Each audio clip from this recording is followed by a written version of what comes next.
बोलिए वृंदावन धाम की, राधा रानी की, कृष्ण गोपाल भगवान की और भक्ति देवी की। तो वृंदावन की गैल में और मुक्ति अब खड़ी चिल्लाए। बाबा ने भगा दिया और क्या कहा कि मुझे ऐसी मुक्ति नहीं चाहिए कि जो मुझे मेरे प्रभु से दूर कर दे। क्या द्वैत भाव है, क्या आनंद का विषय है, क्या भक्त और भगवान की आपस की प्रेम की कड़ी है। क्या कहा कि मुझे ऐसी मुक्ति नहीं चाहिए जो मेरे भगवान से मुझे दूर कर दे। कोई तो हमसे कहा कि 1 अरब रुपया ले वो अपनी गृहस्थी दूर हो जाओ, क्या करिए चवाइए, क्या उनका क्या महत्व है उसका? जीवन में सब कुछ छिन जाए तो धन का कोई महत्व है? सोचेगा। आप प्यासे मर रहे रेगिस्तान में और उस समय कोई आपको 10 क्विंटल हीरा दे कोहनूर जैसे, क्या उपयोगिता है? मर जाओगे ना, या घर लाओगे हीरा, ला पाओगे कुछ? अभी नहीं समझे। एक आदमी रेगिस्तान में प्यास से व्याकुल इधर उधर देख रहा था, रास्ता भटक गया, उसे दूर एक झोला दिखाई पड़ा, सोचा शायद पानी की बोतल हो, दौड़ के गया, उसमें हीरे भरे थे। प्यास इतनी बढ़ी, छाती पे झोरा, सीताराम। तो उस समय हीरा झोरा ठीक है कि 1 गिलास पानी, बोलो बोलो बोलो, एक झोरा हीरा ठीक है कि फिर प्यास एक वक्त 1 गिलास पानी, बोलो 1 गिलास पानी। अब कहाँ गए तुम्हारी हीरा?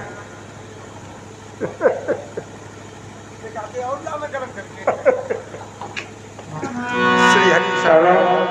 तो महात्मा ने कहा भगा से यहाँ से, कुछ ऐसी मुक्ति नहीं चाहिए जो मेरे आनंद में। अब देखिए, सुनिएगा साहब, सुनिए कि वृंदावन की गैल में और मुक्त खड़ी चिल्लाए। मुक्ति का है गोपाल से, अब मेरी मुक्ति बताओ। मुक्ति का हम मुक्ति होना चाहते, हमारी मुक्ति करो, हम तो दुखी हुई गई। आज हमें अपनी औकात समझ में आई जब वृंदावन के भक्त साधु से मिली, तो मेरे अंदर मेरे मन में भाव जगा। तो कहा भाई महात्मा तीर जाओ। तो महात्मा जी के पास आई, कहा साहब मेरी मुक्ति कैसे हो? तो साधु ने क्या कहा, आओ वृंदावन धाम कृष्ण धाम है ना, ये कौन धाम है, इसका क्या नाम है, बोलो? कृष्ण धाम है। तो फिर कन्हैया कहाँ है मेरा? कन्हैया का नाम है तो कन्हैया का कन्हैया यही है। साधु ने क्या कहा, क्या कहा कि पड़ी रहो कौ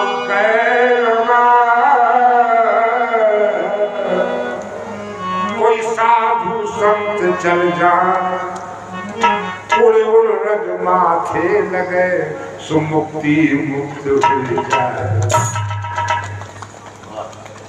बहुत अच्छा लगा। मेरे एक सहयोगी भाई साथी ने तालियां बजाई तो मुझे बहुत अच्छा लगा कि उतर गई, जिंदगी बन गई। करना तो सब वही है, रात पाखाना, उठकर नहाना, ठूस ठूस खाना, फिर दिन भर चिल्लाना बरबराना, शाम को सो जाना, सुबह फिर वही दोहराना। जन्म सब धोखे में बीत गए यार, कब हम न राम कहो।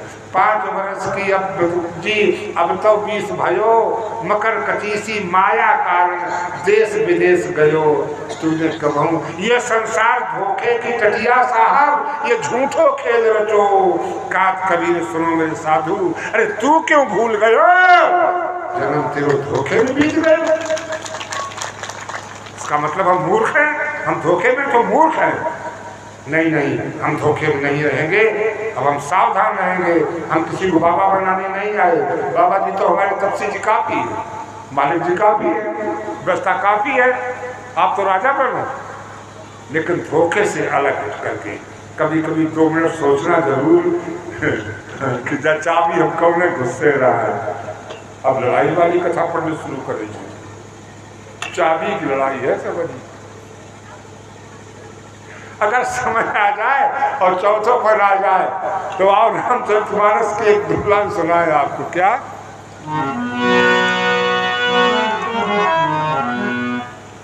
एक दिवस अचानक राजा ने दर्पण में अपना मुंह देखा,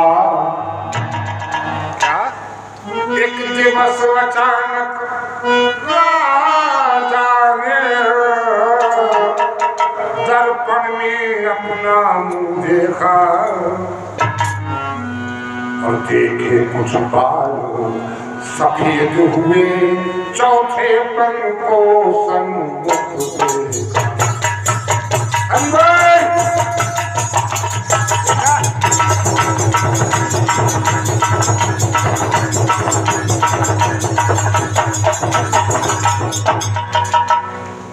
देखे कुछ बाल सफेद हुए, चौथे पन को सन्मुख देखा, चौथा पन आवे। अब कानन तीन बाल सफेद, पहले कहाँ बाल सफेद हो मालूम?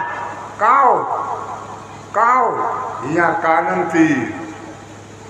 बच्चे ने बताया तुम्हारी दाढ़ी अभी काली है, लेकिन तुम्हें अनुभव है। बेको नहीं बोले जिनके हिंस भय, तो हम कहेंगे कहाँ बाल सफेद हो पहले? कानन तीर। कानन जी का कहा क्या भैया कुल काम लाए वो ध्यान है कि नहीं? चकान में कहो करते अब हमारे डाई गिट लिए बुरे सुर करिए कर लिए। हाँ, इसकी बुराई नहीं, आप ठीक बात है, लगाइए डाई, साफ सुथरे रहिए, शौक से रहिए, बहुत अच्छी बात है। लेकिन श्रवण सभी हो सिद्ध के सा मनहु जरठ पर अशोक देसा। दर्पण देखा दशरथ जी ने, मुकुट लगाया, तिरछा हो गया, सोचा चलो अब चाबी दे दे राम जी को। तो जब चौथा पन आवे और कानन तीर बाल सफेद होने लगे, चाबी की गांठी ढीली करने लगी हो। और बहुओं तुमसे निवेदन जो है कि चाबी गांठी जैसी ढीली हो जाए तैसी तुम्हारी बुद्धि ढीली हो जाए। इनको भगवान मान करके इनकी सेवा करना, दो लाइनें सुनना, अरे संभाल कर उठाना, अरे संभाल कर उठाना। लाइन सुनिए, संभाल कर उठाइए इन बुझे हुए दियों को, संभाल कर उठाइए इन बुझे हुए दियों को। रात भर जलकर इन्होंने तुम्हें रोशनी दी।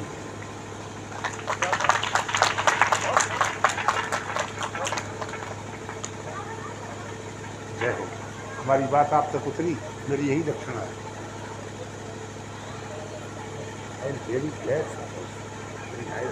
उठना चाहिए।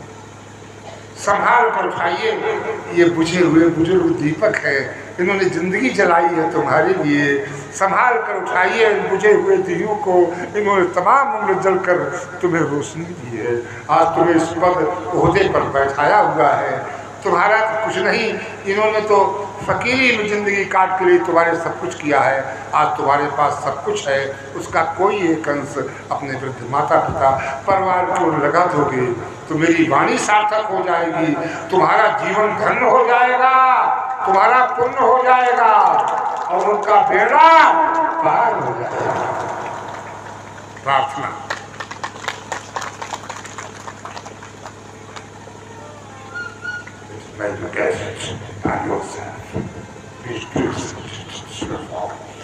ये मेरी प्रार्थना है।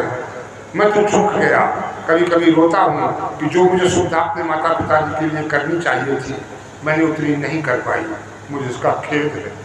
जब भी श्राद्ध घर में जलाते हैं, मेरी पत्नी मेरी माँ के पिता का दीपक जलाती है, तब मैं रोता हूँ कि मैं उस योग्य नहीं था, कि जो मेरे मन की भावना थी काश में पूरी कर पाता, फिर भी यथाशक्ति मैं उनके साथ करता रहा। तो मैं तो चूक गया हूँ, रोता हूँ। लेकिन जिनके माता पिता जिंदा हो उनसे ये निवेदन है मेरे प्रिय बच्चों कि तुम मेरी बात पर ध्यान रखना। खुशी कहते हैं किसको? ये मेरे हमदम समझ लेते, तुम इनके गम को गम अपना समझ लेते तो कभी बहने नहीं देते उन्हें हम पाक आंखों से, अगर माँ बाप के आंखों गंगा जल समझ लेते, अगर माँ बाप के आंसू गंगा जल समझ लेते। संभाल कर उठाना इन बुझे हुए दियों को, इन्होंने तमाम उम्र जलकर तुम्हें रोशनी दी है। मेरी वाणी धन्य हो जाएगी, तुम्हारा पुण्य हो जाएगा और उनका बेड़ा पार हो जाएगा और व्यास भवन से मेरा उद्धार हो जाएगा, आपका जीवन समूह साकार हो जाएगा। रोता हूँ कभी कभी मन में। अब हाथ पटको सब पटको, वो तो चले गए दुखी सुखी, तुम अपने को कोसो जिंदगी भर। तो हमें लगता है कि मेरी कथा की सर्वश्रेष्ठ क्षणा यही होगी कि मेरी माताओं से, पिता लोगों से ये निवेदन है, मेरे में विनती है कि ज़्यादा खींचातानी ना करें। बच्चे भारत का भविष्य है, तुम्हारे घर का भविष्य है, देश राष्ट्र का भविष्य है। जीवन आगे बढ़ता है, भूतकाल के सिक्कों में कैद नहीं रहता।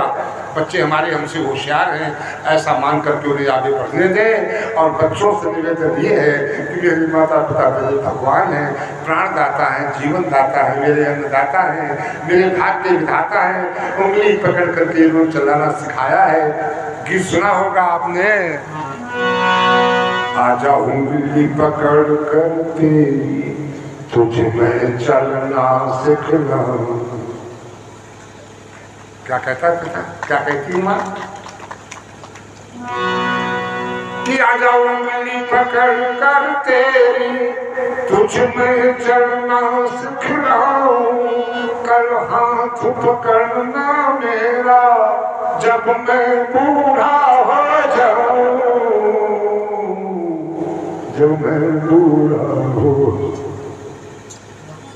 मेरे बेटे तेरे संग संग खेल रहा है मेरी गोदी में जग सारा। तुझे सूरज कहूँ या चंदा, तुझे दीप कहूँ या तारा।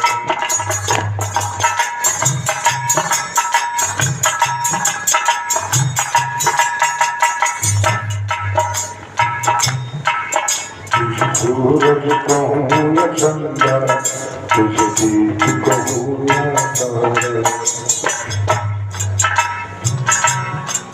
मेरा नाम करेगा रोशन जब भी मेरा नाथ गया। तुझे सूरज कहूँ या चंदा, तुझे दीप कहूँ या तारा। अब नहीं गीत किससे सुनूं, मैंने खो दिया। लगता है हमारे बहुत साथी खो चुके होंगे माता पिता को, लेकिन जिनके हैं प्रातः काल उत्तर गुरु चरणों का स्पर्श अवश्य करना। शाम को पूछ लेना, एक पिता ने बच्चे को पढ़ाया, विदेश में जाकर के बहुत बड़ा अधिकारी हुआ, पत्नी स्वर्गवासिनी हो गई। बेटे ने फोन किया, पिताजी यहीं आ जा। पिताजी पहुंच गए। दिवाली आई, पिताजी को सामान लेने के लिए कहेंगे आप हमसे। बच्चा बोला मैं बाजार करने जा रहा हूँ। पत्नी का सुनो, पहले मेरा लिखा जाएगा। पिताजी का नहीं। पिता के कान में आवाज पड़ी, आंसू आ गए कि तुम आज कहाँ हो, इसमें मेरा कितना योगदान है। बेटी बहू तुम्हें क्या पता। कहा ठीक है, सामान ले लो बेटा, फिर मेरा सामान लिख लेना। उसने बहू ने सारा सामान लिखाया। अब अपने पिता के पास आया, तब तक वो सामान लिख चुके थे। पर्चा दे दिया, कहा ये लिए आना। सारा सामान खरीद लिया। इसके बाद वो पर्चा पढ़ा। क्या लिखा था, मेरे प्रिय बेटे, भगवान तुम्हें चिरंजीव रखे, हो सके तो बाजार से मेरे लिए फुर्सत के टेबल को क्षण ले आना। फुर्सत के दो पल। क्या मंगाया, क्या मंगाया? फुर्सत के दो। बाजार में कहाँ रखे? लौट कर बेटा रोता हुआ आया, बहू को कागज दिखाया। बहू का मुझसे बहुत बड़ा अपराध हुआ। दोनों चरणों में गिरे और कहा कुछ भी करेंगे, लेकिन हम आपके पास 10-5 मिनट फुर्सत निकाल करके अवश्य बैठेंगे। बूढ़े आदमी को कुछ भी नहीं चाहिए, आपके साथ साझा करने के लिए फुर्सत के 2 पल चाहिए। तालियां तालियां। तुझे सूरज कहूँ तुझे दीप कहूँ या तारा, मेरा नाम करेगा रोशन जब भी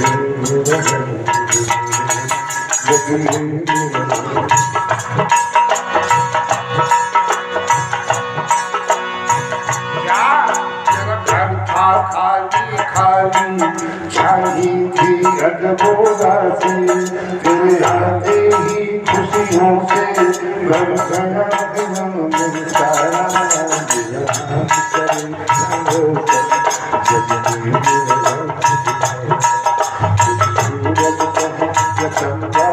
तुझे गीत कहूँगा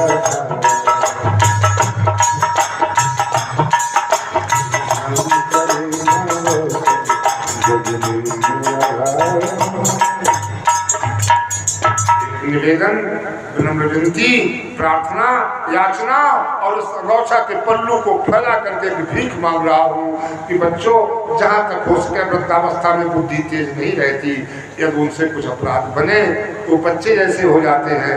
आपसे विनम्र विनती है कि जहाँ तक हो सके माता पिता के आँख को, आंसू को गंगा जल मान करके उन्हें निकलने ना देना, पवित्रता से, पवित्र भाव से सेवा करना। संभावनाएं हैं घर में रह करके, कभी ऐसा हो जाए तो तुम उन्हें उनको उस भाव से ना देख करके अपने बचपने में चले जाना। तुमने जब जब जिद की, पैसा एक जेब में नहीं था, लेकिन बाजार का सारा सामान तुम्हारा था, कर्ज लिया हो, क्या किया उसने ये नहीं जानता है बच्चा, लेकिन बाप ने पिता की हर बात मानी, उसको हर सुविधाओं का देने का प्रयास किया। आपसे विनम्र विनती है कि आप भी, कौन कथा सुन रहे हैं, मैं क्यों लाया हूँ, ये आप राम कथा सुन रहे हैं। राम जी को पता लगा, पहुंचे कैकेयी के भवन में, देखा दशरथ जी मूर्छित पड़े हुए हैं। कहा मायने क्या हुआ? कहा राम, इसका कारण तुम हो। कहा मैं हूँ, क्या बात है? कहा बेटा, तुम्हारे पिता दशरथ पर हमारे 2 वरदान थे, आज मैंने मांगे हैं, अपने बेटे भरत को राज्य और तुम्हें 14 वर्ष का वनवास, वो झेल नहीं पाए हैं, इसलिए औंधे मुंह पड़े हैं। अरे का पिता जो उठिए, आज मेरा परम सौभाग्य है, आप राम कथा सुन रहे हैं। बड़े भैया ने राम कथा का आयोजन रखा है, इसलिए कि हमारी पीढ़ी में राम के लक्षण आए। क्या कहा पिताजी? उठिए, मुन गण मिलनु विशेष, सबई भांति हित को तेहि पर विद्यायुष बहुल, सम्मत जनी तो सम्मत जनी तो और पिता दीन मोह कर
राम जी मुस्कुरा करके, मुस्कुराते हुए भगवान श्री राम ने कहा, अरे ये तो मेरा सौभाग्य है, मुनिगण मिलन विशेष बन, सबई भांति तुमोर, बड़े बड़े ऋषियों मुनियों से मिलना होगा, और तेही पर पितायुष और पिताजी की आज्ञा और सम्मत जल्दी चोर, मैं तो तुम्हारे शरीर की एक अंश छोटी सी अंश की मात्र मूर्ति हूँ। आपकी पिताजी की आज्ञा, आपकी मनसा, गुरुजी और ऋषियों से मिलना, मेरा जीवन धन्य हो गया। तुम्हारा राम राजी है। राम की कथा सुन रहे हो तो राम बनने का प्रयास करना, उतारना, थोड़ा बर्दाश्त कर लेना। मैंने कल एक प्रार्थना की थी कि भगवान ने 2 आंखें दी हैं, ज़्यादा देखो, कान 2 दे, ज़्यादा सुनो, नाक 2 लगाए तुझे एक काम चल जा तो हम जितना बने रहते, एक कान ना हो तो हम काम चलो रहा। हालांकि चश्मा कहाँ लगते है तो बात है, दोनों कान जरूरी है। चश्मा कहाँ, तो भगवान ने सोच के बनाया, कान 2 बनाए, खूब सुनो, आंखें तो देखो, नासका अच्छी बात है। मुंह भगवान ने एक लगाया, जानते थे कि लड़ाई का कारण ये मुंह ही बनेगा। घर में लड़ाई का कारण क्या है बताओ? मुंह। देखो ना, सुनो, झूठ पड़ेगा और कोई कुछ का मुंह बंद नहीं, यही कारण है। हमारे बड़े भैया अध्यक्ष सुधा के पधारे हुए हैं, एक बार प्रेम से घोष करेंगे, वो मौजूद महाराज की, तपसी महाराज की। सब लोग व्यवस्थित बैठे। तो घरों में जो कारण क्या है, मैं बोल रहा था, ये मुंह ही कारण है। ठीक है, इस पे लगाम लगाने भगवान ने इसलिए एक दिया, जब 2 आंखें लगाई, 2 कान लगाए, 2 नाक से जो करते थे ना, इसलिए कि आप देखिए, सुनिए, सोचिए, विचारिए, बोलिए कम। जो भी आज तक जो भी संग्राम हुए हैं वो जीव के कारण हुए हैं। गाली और गोली